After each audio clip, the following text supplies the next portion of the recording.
Hello student, CG शिक्षा में आपका स्वागत है। हम लोग पढ़ रहे थे कक्षा 11वीं अध्याय 5, है ना। उसका प्रीवियस टॉपिक जो था पुष्पों की आकारिकी वगैरह, वो सब हम लोग प्रीवियस वीडियो में पढ़ चुके हैं। आगे पढ़ते हैं हम लोग नेक्स्ट टॉपिक। पुष्प पादपों के लिए महत्वपूर्ण होने के साथ साथ मानव समुदाय के लिए भी कल्याणकारी होते हैं। क्यों होते हैं, इसके कुछ रूल्स दिए हुए हैं, कुछ पॉइंट दिए हुए हैं, उसको देख के समझते हैं। फर्स्ट जो है वो बोलता है कि पुष्प मानव द्वारा भोजन के रूप में प्रयोग किया जाता है। भोजन के रूप में भी पुष्पों को हम लोग खाते हैं, जिससे हमारे अंदर पोषक तत्व जाता है। इससे ही क्या मिलता है, परोक्ष और अपरोक्ष रूप से हमको बहुत सारे खाद्य सामग्री मिलते हैं। जैसे कि शहद भी जो होता है वो पुष्पों से ही परोक्ष रूप में बनता है, प्रत्यक्ष तो नहीं होता है, लेकिन परोक्ष रूप में शहद का भी निर्माण पुष्पों पर ही निर्भर होता है। ठीक है, जिसमें क्या होता है, पुष्पों का कृत्रिम प्रजनन कराते हैं, जिससे उन्नतशील जातियों का उस पादप की उन्नतशील जातियों का विकास होता है। कई पुष्पों से औषधियों का निर्माण होता है, पुष्पों से मसालों का निर्माण होता है, पुष्प से गुलाब जल और इत्र भी बनाया जाता है। और कई अर्क जैसे कि दूसरे चीज़ होते हैं, उनका भी यूज़ हम लोग पुष्पों के माध्यम से करते हैं। ठीक है, पुष्पों के द्वारा करते हैं। तो पुष्प क्या है, हमारे लिए बहुत महत्वपूर्ण होता है। क्लियर। उसके बाद है पुष्प आरेख या पुष्प चित्र। पुष्प आरेख क्या बोलते हैं हम लोग, जो पुष्प होता है उसको हम लोग एक चित्र के द्वारा प्रदर्शित करते हैं कि उसके जो सेपल, पेटल, है ना, और क्या बोलते हैं आपका स्टेमिन, और जो अंडप वगैरह जो है, गाइनोसियम वगैरह, वो कैसे कैसे उस पुष्प में स्थित होते हैं, कैसे कैसे उनकी संरचना होती है, ये सारी चीज़ें हम लोग इसमें दर्शाएंगे। पुष्प चित्र आरेख या पुष्प चित्र बोलते हैं इसको। ठीक है, इसमें क्या होता है, जो अंग होते हैं उनके क्रम व उनकी संख्या को अपेक्षित दृष्टि से, उनकी संख्या कितनी है, उनका जो क्रम है, उन कौन से ऑर्डर में है, कैसे कैसे पहले कौन सा चीज़ आता है, फिर बाद में कौन सा चीज़ आता है, ये सारी चीज़ों को एक क्रम में और एक संख्या में दर्शाते हैं। ठीक है, उसको क्या बोलते हैं, पुष्प आरेख या पुष्प चित्र कहते हैं। पुष्प वृंत अथवा अक्ष की तना के स्थित बिंदु छोटे से गोले द्वारा प्रदर्शित की जाती है। पुष्प का जो पुष्प वृंत होता है ना, उसको किसके द्वारा प्रदर्शित किया जाता है, अक्ष या तना की स्थिति को एक बिंदु या फिर ऐसे ये बिंदु बना देंगे या फिर सी लिख के प्रदर्शित करते हैं। सबसे बाह्य स्थिति में, जो सबसे बाहर में क्या होता है, कैलिक्स, है ना, कैलिक्स को प्रदर्शित करते हैं, फिर कोरोला को, फिर पुंकेसर, कैलिक्स के कोरोला, फिर पुंकेसर, और केंद्र में जायांग की स्थिति या बीजांड के रूप में व्यक्त की जाती है ना। इसको एक रेखा के द्वारा संबंध करके प्रदर्शित करते हैं। पुष्प आरेख के नीचे पुष्प सूत्र लिखना अच्छा होता है, जिससे उसके नंबर, उनकी संख्या जो है, उनका जो क्रम है, वो हमको आसानी से समझ में आ जाता है। ठीक है, इससे आपको क्वेश्चन पूछे जाते हैं आपके मेन एग्जाम में भी, और ये आपके लिए मस्ट इंपॉर्टेंट है, तो इसको आप अच्छे से पढ़ते रहेंगे। ठीक है, इस पुष्प आरेख में हम लोग दो एग्जाम्पल देखेंगे। ये है आपका मस्टर्ड मतलब सरसों के पुष्प का फ्लोरल डायग्राम, और ये है आपका धतूरे के पुष्प का फ्लोरल डायग्राम। सबसे पहले इसमें क्या दर्शाते हैं हम लोग, कैलिक्स दर्शाते हैं। कैलिक्स के बाद हम लोग कोरोला के बाद ये है, देखो आपका कैलिक्स, ये है आपका कोरोला, ये है आपका स्टेमिन, और ये है आपका गाइनोशियम। क्लियर। और ये जो इसमें भी देखना आप, ये है कैलिक्स, फिर करोला, फिर है स्टेमिन, और ये है गाइनोशियम। क्लियर। ये हो गया फ्लोरल डायग्राम। अब देखते हैं फल तथा बीज का निर्माण, formation of fruit and seeds.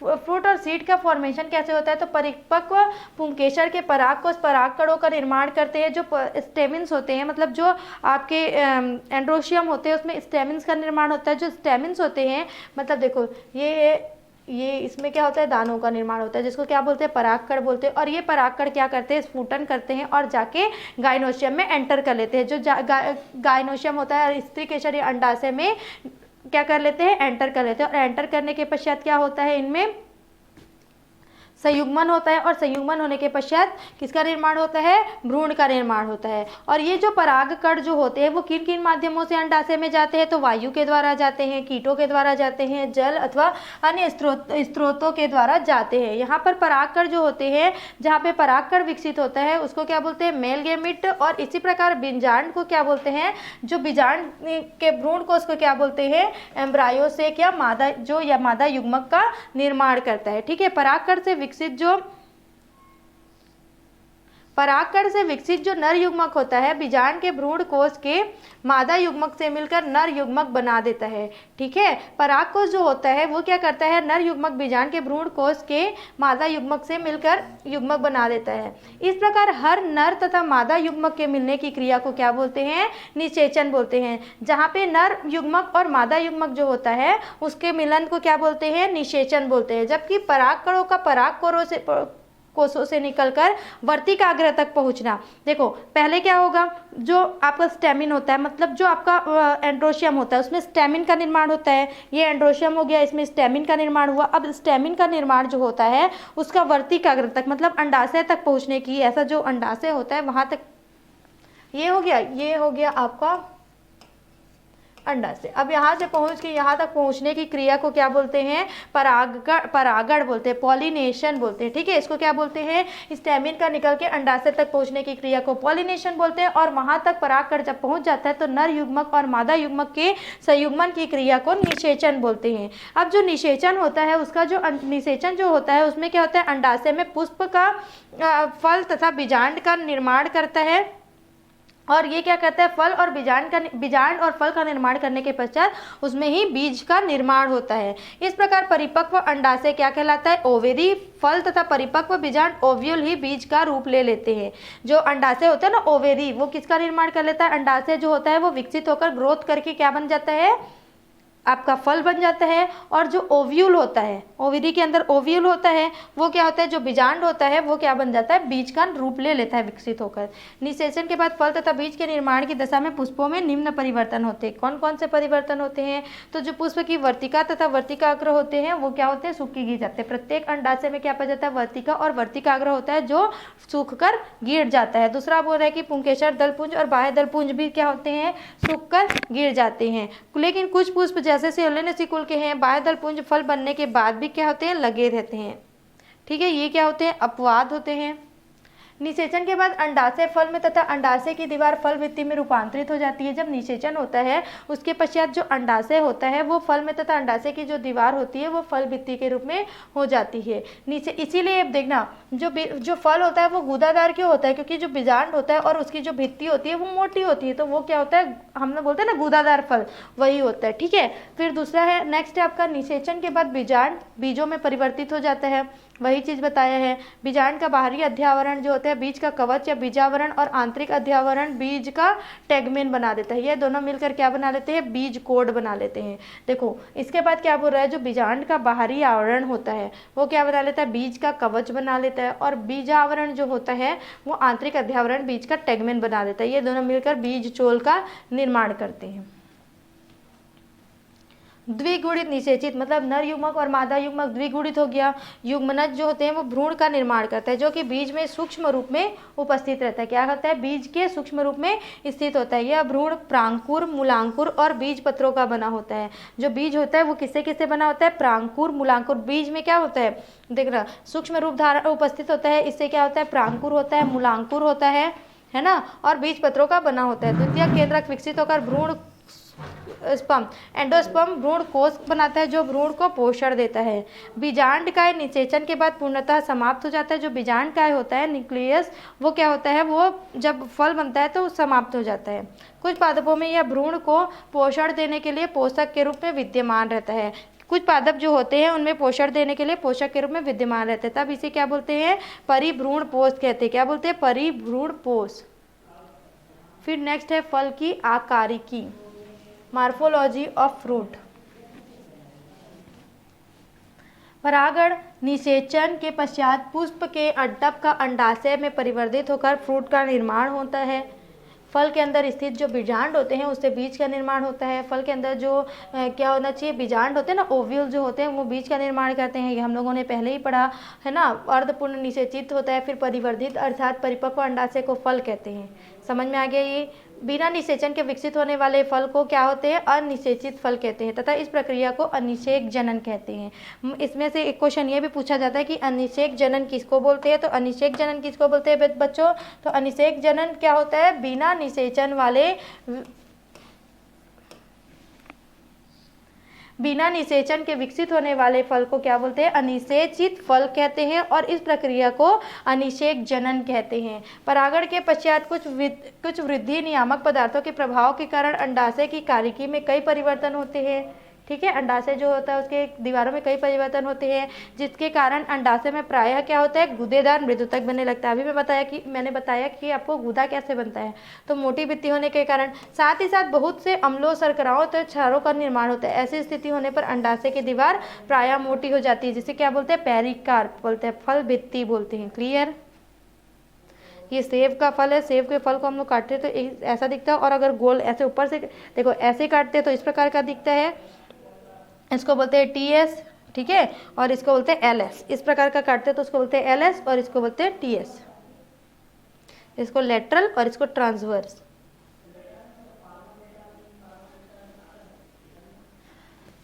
मोटी भित्ति होती है इसकी, जो फल भित्ति होती है, तो इसको तीन भागों में बांटा गया है। जो बाहरी भित्ति होती है उसको क्या बोलते हैं? एपिकार्प बोलते हैं। क्या बोलते हैं? बाहरी भित्ति को एपिकार्प बोलते हैं। मध्य स्तर को क्या बोलते हैं? मीजोकार्प। और फल, देखो फल जो होता है वो 3 भित्तियों से मिलकर बना होता है। सबसे बाहरी भित्ति को क्या बोलते हैं? एपिकार्प बोलते हैं, ठीक है। मध्य भित्ति को क्या बोलते हैं? मीजोकार्प बोलते हैं। ये फाइब्रस एंड लसियस होता है, मतलब ये क्या होता है? फाइब्रस, मतलब देखना, अगर आप आम के पौधे का देखोगे तो ये क्या है? एपिकार्प जो बाहर का छिलका होता है उसको बोलते हैं, और मीजोकार्प जो होता है, जो रेशेनुमा संरचना होता है उसको मीजोकार्प बोलते हैं। और क्या बोलते हैं? फिर सबसे आंतरिक भाग को बोलते हैं एंडोकार्प, ठीक है। पेरिकार्प, मीजोकार्प और एंडोकार्प। अगर फल भित्ति गुदेदार नहीं होता है तो उसमें केवल फल भित्ति पेरिकार्प करके ही सूचित की जाती है। कोई कोई फल जो होता है गुदेदार होता है तो उसमें 3 भाग होते हैं, एपिकार्प, मीजोकार्प और एंडोकार्प। लेकिन कोई फल क्या होता है? सूखा होता है, मतलब ज़्यादा मोटा नहीं होता है, तो उसको क्या बोलते हैं? गुदादार नहीं होता है, तो उसको सिर्फ पेरिकार्प कहकर सूचित किया जाता है।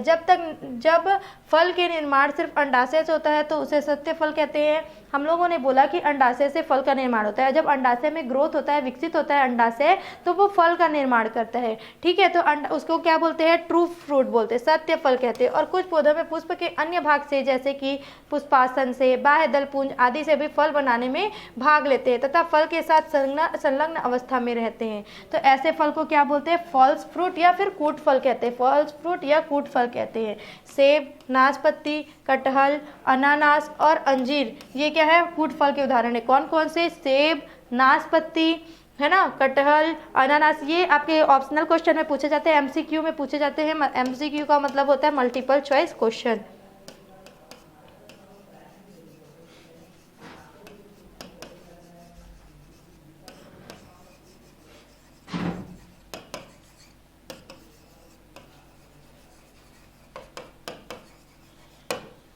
तो ये सब आता है इसमें कि कूट फल किसको बोलते हैं? फॉल्स फल जो क्या होता है? किससे बना होता है? जो आपके अंडाशय से निर्मित नहीं होता है उसको फॉल्स फल बोलते हैं। उसके उदाहरण है आपके सेब, नाशपाती, कटहल, अनानास, अंजीर आदि। अगर फलों के प्रकार देखते हैं तो फल के प्रकार क्या होते हैं? 3 प्रकार के फल होते हैं। सिंपल फ्रूट होता है, पहला है आपका सिंपल फ्रूट, दूसरा है आपका एग्रीगेट फ्रूट, और तीसरा है आपका कंपोजिट फ्रूट, ठीक है, कंपोजिट संग्रथित फ्रूट। और देखो एकल फल को सिंपल फ्रूट को बोलते हैं, सिंपल फ्रूट को बोलते हैं एकल फल, ठीक। उसके बाद एग्रीगेट फ्रूट को बोलते हैं पुंज फल, और आपका कंपोजिट फ्रूट जो होता है उसको बोलते हैं संग्रथित फल। क्लियर? अब जो एकल फल होता है जो, वो कितने प्रकार का? तो एकल फल जो होता है वो 2 प्रकार का होता है। एक होता है शुष्क और एक होता है सरस। एक होता है शुष्क और दूसरा होता है सरस। इसके बारे में आगे में हम लोग डिटेल में अध्ययन करेंगे, अभी सिर्फ रूपरेखा देख लेते हैं, ठीक है, और इससे आपको याद करने में भी आसानी होगी। स्फोटी, शुष्क 3 प्रकार का होता है। पहला होता है स्फोटी, अस्फोटी और भिदूर। तो स्फोटी में 4 प्रकार के होते हैं। फली वाले फूल होते हैं, फली वाले फल है ना, फॉलिकल फल, सिलिक्यूआ फल, सिलिक्यूआ और संपुट फल। क्लियर? सिलिक्यूला और सिलिक्यूआ 2 प्रकार के होते हैं। देखो फली, फॉलिकल, सिलिक्यूला और संपुट। अस्फोटी फल होते हैं अकीन, कैरियाप्सिस, सिप्सिला, नट और समारा। क्या क्या? एकिन, कैरियोप्सिस, सिप्सेला, नट और समारा। इसके बाद है भिदूर, लोमेंटम, क्रिपोकॉर्प, रेगमा, कार्सेरुलस और द्विपक्ष फल। फिर सरस फल को अनेक भागों में बांटा गया है, जिसमें अधिष्ट फल है बेरी, पीपो, हेस्पिरिडियम, बेलिस्टा, एम्फीसरस का पोम। फिर पुंज फल को अलग अलग भागों में बांटा गया, फॉलिकल फल का पुंज, एकिन का पुंज, अधिष्ट का पुंज, बेरी का पुंज, और उसके बाद है संग्रहित फल को दो भागों में बांटा गया है, साइकोनस और सोरोसिस। साइकोनस और सोरोसिस फलों के प्रकार। फल मुख्य रूप से 3 प्रकार के होते हैं, एकल फल, पुंज फल और संग्रहित फल। एकल फल क्या होते हैं? वे फल जो एक अंडपी या बहुअंडपी संयुक्त अंडाशय से विकसित होते हैं। एकल फल से क्या बोलेंगे हम लोग कि वे फल जो एक अंडपी, एक अंडप या फिर बहुत सारे अंडपों से संयुक्त अंडाशय से विकसित होते हैं। अर्थात एक पुष्प से एक फल विकसित होता है। एक ही पुष्प से एक फल का विकसित होना क्या कहलाता है? एकल फल। इन्हें पुनः 2 वर्गों में शुष्क और सरस में बांटा गया है। तो शुष्क फल और सरस फल क्या क्या होता है ये देखते हैं। तो शुष्क फल क्या होता है? वे फल जिनकी फल भित्ति 3 स्तरों में विभाजित नहीं होती है। शुष्क फल का मतलब क्या हुआ? वे फल जिनकी जो फल भित्ति होती है वो 3 भागों में विभाजित नहीं होती है, फलतः ये क्या होते हैं? गूदेदार नहीं होते हैं। इन्हें फिर से अलग अलग भाटों में वर्गों में बांटा गया है, स्फोटी, अस्फोटी और भिदूर बांटा गया है। हम लोगों ने पढ़ा है। तो स्फोटी फल क्या होता है? पकने के बाद इनकी जो फल भित्ति होती है वो फट जाती है। क्या होता है? पकने के बाद इनकी फल भित्ति फट जाती है और क्या होता है? और बीज फल भित्ति से बाहर आ जाता है। ठीक है। इन्हें 5 भागों में बांटा गया है। स्फोटी फल जो होता है इसमें क्या होता है कि पकने के बाद क्या होता है? इनकी जो फल भित्ति होती है वो बाहर से फट जाती है और बीज जो होता है फल भित्ति से बाहर आ जाता है। इन्हें 5 भागों में फिर बांटा गया। क्या क्या भाग है देखते हैं। पहला है फली, लेग्यूम और पोड। ये फल एक अंडपी, एक कोष्ठकीय ऊर्ध्व अंडाशय से विकसित होता है। किससे किससे? एक अंडपी, एक कोष्ठकीय ऊर्ध्व अंडाशय से विकसित होता है। परिपक्व फल दोनों तरफ एक एक सीवन होती है जिसके द्वारा ये फल फटते हैं। उदाहरण है आपका सेम और मटर का फल। क्लियर। फिर है फॉलिकल। इन फलों में केवल एक ही सीवन स्टर होता है। शेष गुणों में ये फली के समान होते हैं। उदाहरण है आपका मार्ग स्पर। ठीक है। ये कैसा होता है? एक ही सीवन होता है और इसमें क्या होता है? ये फली के समान ही होते हैं लेकिन एक सीवन होता है। उदाहरण मार्ग स्पर, मदार, आंख या चंपा। फिर है सिलिक्यूआ। ये द्विअंडपी होते हैं, संयुक्त तथा ऊर्ध्व अंडाशय से विकसित होते हैं। क्या होते हैं? सिलिक्यूआ। तीसरा है आपका ये क्या होते हैं? द्विअंडपी से होते हैं,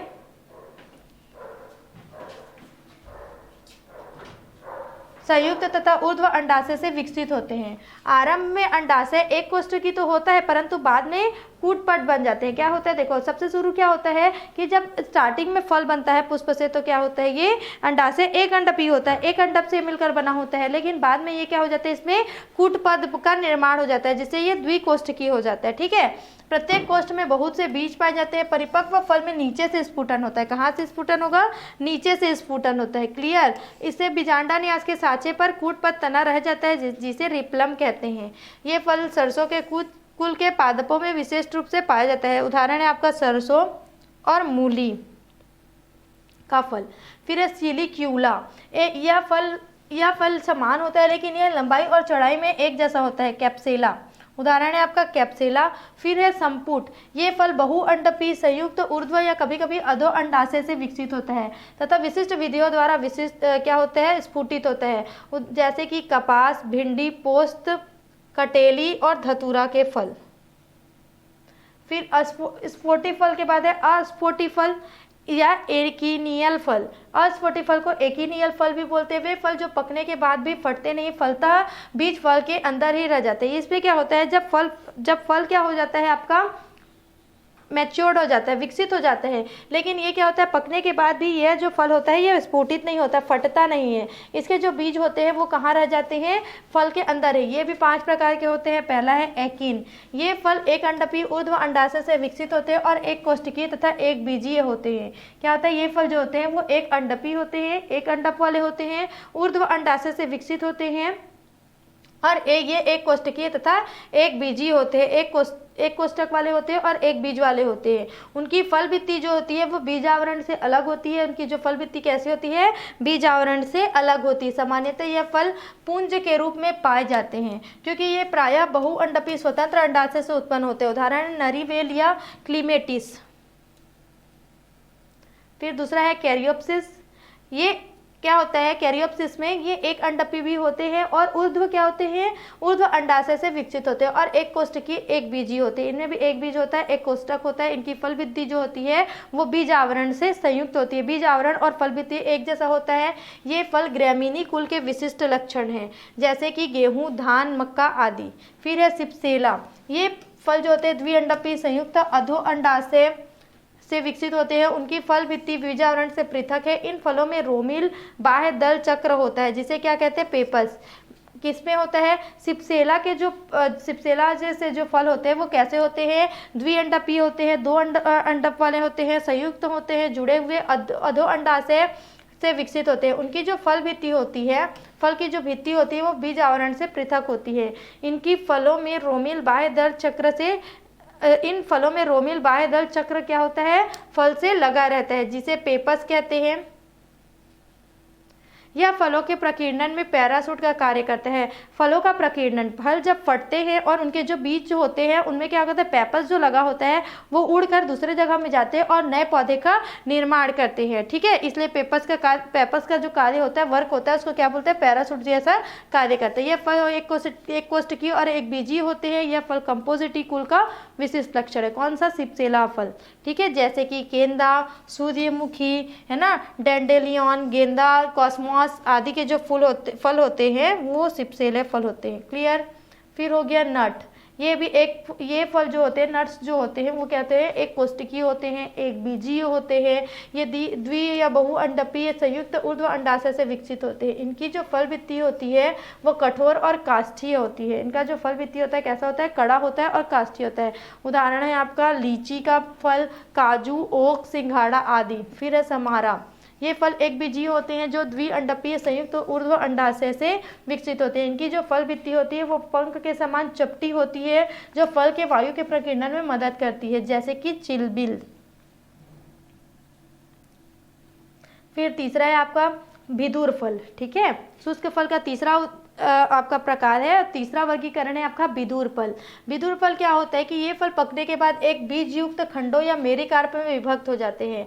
ठीक, लेकिन ये मेरिकार्प पुनः नहीं फटते, अतः ये फल जो होते हैं स्फोटी तथा अस्फोटी के बीच की अवस्था को प्रदर्शित करते हैं, इसलिए इसको विदुर फल बोलते हैं। क्यों बोलते हैं, क्योंकि ये जब मेरिकार्प में विभक्त हो जाते हैं लेकिन ये मेरिकार्प पुनः नहीं फटते। पहले जो फल होते हैं वो कैसे होते हैं, बीज युक्त जो होते खंड होते हैं वो मेरिकार्प में परिवर्तित होते हैं, फिर ये फटते नहीं हैं।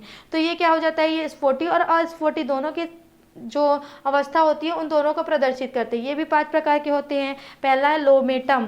वास्तव में ये फल जो होते हैं फली के रूपांतरण है। इनका द्विसनी फल एक बीजपत्रीय फल खंडों या फलाशकों में संकुचित और विभाजित रहते हैं, जैसे कि बबूल, इमली, अमलतास, छुई मुई, मूंगफली। ठीक है, फिर दूसरा है कीपोकार्प। कीमोकार्प जो होता है ये क्या होता है, द्विकोष्ठकीय होता है, द्विबीजीय होता है और द्विअंडपीय अधो अंडाशय से विकसित होता है। परिपक्व होने पर ये कार्योफोर पुष्पासन का आगे की ओर वृद्धि किया हुआ भाग के साथ 2 फंशक में विभाजित होता है। ठीक है, प्रत्येक फलसांग में एक बीज होता है। अम्बेलिफेरी कुल फल पाए जाते हैं, जैसे धनिया, गाजर। कीमोकार्प किसको बोलते हैं, इसमें क्या होता है, ये जो फल होते हैं वो द्विकोष्ठकीय और द्विबीजपत्रीय होते हैं, द्विबीजीय होते हैं और द्विअंडपी वाले होते हैं। 2 अंडपों से घिरे रहते हैं, 2 ओवेरी होता है, इसमें यहीं से ये विकसित होते हैं। ये जो होते हैं कीमोकार्प पुष्पासन की आगे का वृद्धि किया हुआ भाग होता है। ठीक है, पुष्पासन जो होता है उसके आगे जो वृद्धि होता है उसका वृद्धि किया हुआ भाग होता है जो 2 फंशक में विभाजित हो जाता है। प्रत्येक फलसांग में एक बीज होता है। अम्बेलिफेरी कुल में यह पाया जाता है। इस प्रकार का उदाहरण जैसे कि धनिया, गाजर आदि। फिर है रेगमा। ये जो फल होते हैं ये क्या होते हैं, आपका विदुर फल का तीसरा उदाहरण रेगमा। ये क्या होता है कि ये फल जो होते हैं त्रिअंडपी होते हैं, 3 अंडपों से मिलकर बने होते हैं, संयुक्त तथा ऊर्ध्व अंडाशय से विकसित होता है और फटने के बाद क्या होता है, 3 अंडों वाले होते हैं और कैसे विकसित करता है, संयुक्त तथा ऊर्ध्व अंडाशय से विकसित होते हैं और फटने के बाद उतने ही भागों में विभाजित हो जाते हैं जितने कि इसमें अंडप होते हैं। प्रत्येक भाग को क्या बोलते हैं, गोलाड़ू या कॉकस बोलते हैं। क्या बोलते हैं, गोलाड़ू या काकस। प्रत्येक गोलाड़ू एक बीजीय होता है, जैसे कि अरंड, जिरेनियम 5 गोलाड़ू वाले होते हैं। ठीक है, फिर है फॉर्सिलस। ये फल जो होते हैं ऊर्ध्व द्विअंडपी अंडाशय से बनते हैं। कूट पद के बन जाने के कारण इनमें 4 एक बीजपत्रीय कोष्ठ बन जाते हैं। उदाहरण है तुलसी और हॉलीहॉक। फिर है डबल समारण। ये फल द्विअंडपी संयुक्त ऊर्ध्व अंडाशय से बनते हैं। कैसे बनते हैं ये फल? द्विअंडपी, 2 अंडकों से संयुक्त अंडाशय से बनते हैं। इनमें फल भित्ति क्या होती है? फैलकर 2 घंटे पक्ष बनाते, 2 पट बना लेती है। परिपक्व होने पर ये एक बीजपत्रीय भागों में विभाजित हो जाता है। उदाहरण है एसर और माधवी लता। क्या क्या है? एसर और माधवी लता। इस प्रकार का पेरिकार्प बना लेती है। फिर है नेक्स्ट आपका फ्लैशी फ्रूट्स या फिर सरस फल। ठीक है, सरस फल क्या होता है? दूसरा भाग हो गया आपका सरस फल। वे फल जिनकी फल भित्ति बाहर की तरफ, बाह्य फल भित्ति बीच में तथा मध्य फल भित्ति अंदर की तरफ, बाएं तरफ बाह्य फल भित्ति, मध्य में मेसोकार्प और अंदर में एंडोकार्प में विभाजित होती है। मध्य फल भित्ति क्या होता है? सरस, गूदेदार अथवा रेशेदार होती है। ये फल अस्फोटी होते हैं। क्या होते हैं? अस्फोटी होते हैं, जिसके कारण बीज क्या होता है? गुदा सड़ने के बाद ही अलग हो पाता है। मतलब देखो इसमें 3 भागों में वर्गीकृत होता है। इसका जो फल होता है वो क्या क्या होता है आपका? एंडोकार्प, मेसोकार्प और एपिकार्प, पेरिकार्प, मेसोकार्प और एंडोकार्प। 3 भागों में होता है। बाहर को एपिकार्प बोलते हैं या पेरिकार्प बोलते हैं, तो पेरिकार्प बोलेंगे ज़्यादा इजी पड़ेगा आपको। पेरिकार्प हो गया, फिर मेसोकार्प और एंडोकार्प। ये 3 भागों में विभाजित होता है। और ये क्या होगा? इसका जो गूदा होता है वो सड़ जाता है ना, तभी बीज बाहर आ पाता है। ये फल अस्फोटी होते हैं। इसको भी अनेक भागों में वर्गीकृत किया गया था, है ना। तो पहला है अदिष्ट फल, अष्टि फल। ये फल जो होते हैं एक अंडपी होते हैं, बहुअंडपी भी होते हैं, संयुक्त अर्ध अंडाशय से विकसित होते हैं। ये एक या बहुबीजीय होते हैं। इनकी बाह्य फल भित्ति का फल क्या होता है? छिलका, मध्य फल भित्ति गूदा तथा रेशा और अंतः फल भित्ति कठोर होकर बीज का बीजचोल आवरण बनाती है, जैसे कि नारियल, आम, आहू, चेरी, अखरोट, बेर, बादाम आदि। फिर दूसरा है उसका बेरी। ये फल भी एक सा बहुअंडपीय संयुक्त ऊर्ध्व अथवा कभी कभी अधो अंडाशय से विकसित होता है। इसमें स्तंभी अथवा भित्तीय बीजांडान्यास पाया जाता है। क्या क्या पाया जाता है इसमें? स्तंभी या भित्तीय बीजांडान्यास। बाह्य फल भित्ति छिलके, मध्य फल भित्ति गूदा तथा अंतः फल भित्ति पतली झिल्ली के रूप में, जैसे कि टमाटर, बैंगन, अमरूद, केला, अंगूर, खजूर, पपीता, चीकू और सुपारी इसके उदाहरण है। फिर थर्ड है आपका पीपो। यह फल कैसा होता है? बेरी के समान ही होता है और क्या होता है? भित्ति बीजांडान्यास युक्त अधो अंडाशय से विकसित होता है। इसका जो भित्ति होता है ना, कैसे विकास होता है? बीजांडान्यास युक्त होता है, बीजांडान्यास इसमें होता है और अधो अंडाशय से ये विकसित करता है। इसकी जो बाह्य फल भित्ति होती है एक दृढ़ छिलका बनाती है। बाह्य फल भित्ति कैसी छिलका बनाती है? कड़ा छिलका बनाती है, जो आसानी से अलग नहीं हो पाता। जब फल फूले हुए बीजांडान्यास की गूदे से भरा रहता है। कुकुरबिटेसी कुल में ये फल पाए जाते हैं। कौन से फल? पीपो फल, जैसे कि लौकी, खीरा, खरबूजा आदि। ये कुकुरबिट्टा का पीपो, ठीक है, पीपो संरचना बोलेंगे इसको। फिर है हेस्पिरिडियम। ये फल जो होते हैं बहुअंडप संयुक्त और क्या होते हैं? सुपीरियर होते हैं, अंडाशय से विकसित होते हैं। इसकी जो बाह्य फल भित्ति होती है उनमें तेल संधियाँ पाई जाती है। इसके जो बाह्य फल या फिर इसको बोलेंगे हम लोग पेरिकार्प जो होता है उसमें तेल संधियाँ उपस्थित होती है। मध्य जो भित्ति होती है वो कैसा होता है? सफ़ेद होता है और रेशेदार भाग होता है। ठीक है, जो गुदा होता है वो रेशेदार होता है, बाह्य भित्ति से संयुक्त होता है, जुड़ा होता है। जबकि अंतःफल भित्ति एक झिल्ली के रूप में प्रत्येक प्रकोष्ठ के ऊपर रहती है। अतः भित्ति की आंतरिक सतह पर अनेक एक कोशिकीय रस भरे रोम लगे रहते हैं जो खाने योग्य होते हैं, जैसे कि संतरा और नींबू। फिर है आपका नेक्स्ट बेलेस्टा। ये फल बहुकोष्ठकीय, बहुबीजीय, संयुक्त तथा अधो अंडाशय से विकसित होते हैं। उनका बीज जो होता है करस तथा खाने योग्य होता है, जबकि टैगमेन सख्त होता है। क्या होता है? उनका जो बीज होता है वो करस होता है और खाने योग्य होता है, जबकि टैगमेन जो होता है वो सख्त होता है। फल भित्ति चर्म के समान सख्त होती है। फल की विलग्न बाह्य संरचना होती है वो क्या होती है? सख्त होती है। अंदर में क्या पाया जाता है? टैगमेन पाया जाता है, जो चर्म के समान ही सख्त होता है, कड़ा होता है। ठीक है, फल की विलग्न बाह्य दल पुंज पर पाए जाते हैं। उदाहरण है इसका अनार।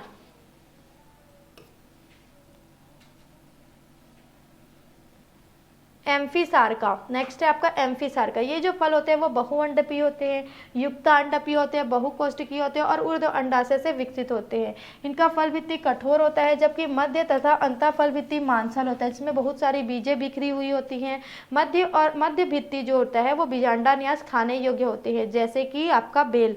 बेल का आप लोग देखेंगे कैसा होता है, संरचना बाहर कठोर होता है, अंदर नर्म होता है, गूदादार भाग होता है और मांसल होता है, ठीक है। और इसमें बहुत सारे बीज चारों तरफ फैले हुए होते हैं। तो बेल का फल जैसे होता है उसको हम लोग मान सकते हैं कि एम्फीसार्का का फल है, ठीक है। फिर है पोम। यह असत्य, पोम को असत्य फल भी कहते हैं, फॉल्स फल भी कहते हैं, क्योंकि ये मूल फल पुष्पासन के मांसल होने से बनता है। इसका जो मूल फल होता है वो उसमें पुष्पासन जो मांसल होता है उससे ये निर्मित होता है, जबकि वास्तविक फूल पुष्पासन के अंदर होता है तथा संयुक्त अधो अंडाशय से विकसित होता है। अंडाशय की भित्ति कागज के समान पतली होती है ना, और इसके बीज कोष्ठक के अंदर विकसित होते हैं। इस फल में मांसल पुष्पासन को खाया जाता है, जैसे कि सेब, नाशपाती। फिर है आपका एग्रीगेट फूड। दूसरा आ गया, अब दूसरा प्रकार आ गया आपका एग्रीगेट फूड, जिसको बोलते हैं पुंज फल। ये फल क्या होते हैं, बहुअंडपीय स्वतंत्र अंडाशय से विकसित होते हैं। बहुत सारे अंडप होते हैं इसमें और स्वतंत्र अंडाशय से विकसित होते हैं। इस प्रकार का पुष्प प्रत्येक अंडाशय अलग अलग रूप में बनाता है। फल का नाम है एकल फल की प्रकृति के आधार पर रखा गया है पुंज फल। पुंज फल के प्रकार, पुंज फल के पहला है देखते हैं फॉलिकल का पुंज फल, ठीक है। इसमें क्या होता है कि 2 या 2 से अधिक फॉलिकल एक ही पुष्प में बनते हैं, तो उसे भी पुंज कहते हैं। क्या बोलते हैं कि 2 या 2 से अधिक फॉलिकल होते हैं, वो एक ही पुष्प पर बनते हैं, उसको क्या बोलते हैं, पुंज बोलते हैं, फॉलिकल या पुंज फल बोलते हैं। उदाहरण है आपका मंदार का फल, सदाबहार का फल, चंपा का फल आदि। फिर है बेरी का पुंज फल। नेक्स्ट है आपका बेरी का पुंज फल। इसमें क्या होता है, एक पुष्प से एक से अधिक बेरी फलों का निर्माण होता है ना। उस उदाहरण है आपका शरीफा या एनोना स्क्वेमोसा। शरीफा मतलब वो हो गया आपका जो आप लोग खाते हैं क्या बोलते अच्छे उसको, सीताफल जिसको बोलते हैं, ठीक है। शरीफा मतलब हो गया सीताफल। फिर है डूब का पुंज फल। एक पुष्प में स्थित स्वतंत्र अंडाशयों से एक से अधिक अष्टि फल द्रव प्रकार के निर्माण होता है, तो उसे डूब का पुंज फल कहते हैं, जैसे कि है रसभरी। एक पुष्प में स्थित, अगर एक पुष्प की बात करेंगे तो स्थित उसके स्वतंत्र अंडाशय जो होते हैं उसमें से एक से अधिक अष्टि फल ड्रुप प्रकार के फल का निर्माण होता है, तो उसको क्या बोलते हैं, डूब का पुंज फल कहते हैं, जैसे कि रसभरी। फिर है एकिन का पुंज फल। इसमें एक से अधिक एकिन फल का निर्माण होता है। क्या होता है, एक से अधिक एकिन फल का निर्माण होता है, जैसे कि फल में पुष्पासन स्पांजी होता है और इसमें कुछ एकिन कमल फल धसे रहते हैं, तथा गुलाब में अनेक एकिन प्याले के आकार के पुष्पासन में स्थित होते हैं। स्ट्रॉबेरी में छोटे छोटे एकिन गुदादार पुष्पासन में धसे रहते हैं। फिर है नेक्स्ट आपका संग्रथित फल। तीसरा प्रकार है आपका फल का। अब किसी पाइप का संपूर्ण पुष्प क्रम विकसित होकर फल बनाता है, तब इसे संग्रहित, जब क्या होता है, कोई भी जो पुष्प होता है वो क्या करता है, अपने पुष्प क्रम से विकसित होकर क्या करता है, फल बनाता है, तो इसको क्या बोलते हैं, संग्रथित फल बोलते हैं। ये 2 प्रकार के होते हैं, पहला है सोरोसिस और दूसरा है साइकोनस। सोरोसिस क्या होता है, फल स्पाइक, स्पैडिक्स अथवा कैटिकल पुष्प क्रम से बनते हैं। पुष्प क्रम अलग अलग प्रकार के होते हैं, स्पाइक, स्पैडिक्स, ये आगे पढ़ेंगे हम लोग, ठीक है। तो इसमें क्या होता है, स्पाइक, स्पैडिक्स और कैटिकल पुष्प क्रम से बनते हैं, जैसे कि कटहल। इसमें रैंकिस के चारों तरफ अमृति सल केसरी पुष्प पास पास लगे होते हैं। इनके सहपत्र, परिदल पुंज तथा बीज सरस होकर खाने योग्य भाग बनाते हैं। जैसे सहतूत में शुष्क एकिन के चारों तरफ सरस परिदल पुंज जो होता है उसको खाया जाता है। अनानास जो होते हैं सटाइवस में भी रक्सी सहपत्र और परिदल पुंज खाया जाता है। फिर है साइकोनस। यह फल जो होता है हाइपेंथेडियम पुष्प क्रम से विकसित होता है। कौन से पुष्प क्रम से, हाइपेंथेडियम। पुष्प क्रम का भी अलग अलग प्रकार होता है, अलग अलग सूत्र होता है और अलग अलग नाम होता है, ठीक है। तो जो हाइपेंथेडियम बोला है हम लोग ने, वो क्या है, पुष्प क्रम का एक प्रकार है, जैसे कि स्पाइक्स, स्पैडिक्स, ये भी है पुष्प क्रम के प्रकार। इनमें रैकिस पुष्पासन का कप जो होता है मांसल रूप ले लेता है, जिसके अंदर क्या होते हैं, नर तथा मादा पुष्प लगे होते हैं। मादा पुष्पों से बहुत से एकिन फल विकसित होते हैं और जो आशय में स्थित रहते हैं।